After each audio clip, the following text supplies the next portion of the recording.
নমস্কার, আজকে আমি ফিরে এসেছি আবার একটা নতুন রেসিপি নিয়ে। সেটা হচ্ছে মাছের মাথা দিয়ে বাঁধাকপির তরকারি। আপনারা অবশ্যই আমার পাশে থাকবেন।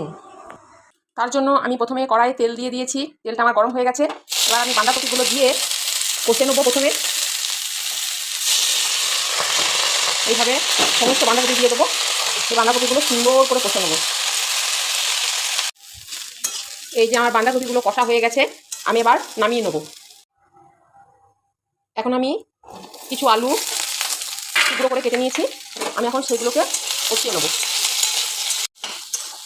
আলুগুলো আমার কষানো হয়ে গেছে, আমি এবার আলুগুলোকে তুলে নেব। আলুগুলো তুলে নেওয়ার পরে আমি কড়াইয়ের মধ্যে তেল দিয়ে, তেলটা গরম হয়ে গেলে আমি 5 ফোড়ন আর শুকনো লঙ্কা দিয়ে দিলাম। এবার আমি দিয়ে দিলাম কুচি করে রাখা পেঁয়াজ ও কাঁচা লঙ্কা। পেঁয়াজটা ভাজা হয়ে গেছে, এবার আমি দিয়ে দিচ্ছি টমেটো। এর সাথেই আমি দিয়ে দেবো আদা বাটা।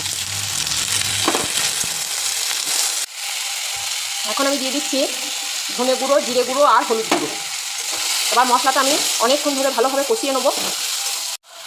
এখন আমি দিয়ে দিচ্ছি লবণ। মশলাটা আমার অনেকটাই কষানো হয়ে গেছে, এবার আমি কষে রাখা আলু আর বাঁধাকপিটা দিয়ে দেবো। সেই যে আলু আর বাঁধাকপিটা আমি দিয়ে দিলাম। এবার আমি সুন্দরভাবে মশলার সাথে বাঁধাকপি আর আলুটাকে মিশিয়ে নেবো। এবার আমি গ্যাসটা কমিয়ে কিছুক্ষণের জন্য ঢাকা দিয়ে দেবো। এইভাবে আমি কিছু আর ঢাকা দেবো আর খুলবো, এইভাবে কিছু আর আমি নেড়ে নেবো। অপরদিকে আমি এই মাছের মাথা দুটোকে ভালো করে কষে নিয়েছি। এবার আমি বাঁধাকপির সবজিটার মধ্যে এই কষা মাছের মাথা দুটো দিয়ে দেবো। আমি আগে থেকে টুকরো করে নিই, আমি এখানে এইভাবে ভেঙে নেবো। আমি কিন্তু বাঁধাকপির তরকারিতে একটুও জল দিইনি, পুরোটাই কষে করেছি। দেখুন, মাথাটা দিয়ে আমি ভালোভাবে মিশিয়ে নেবো।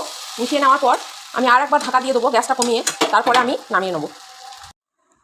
আমি এবার বাঁধাকপির তরকারিটা নামিয়ে নিয়েছি। শুভ দুপুর, নমস্কার।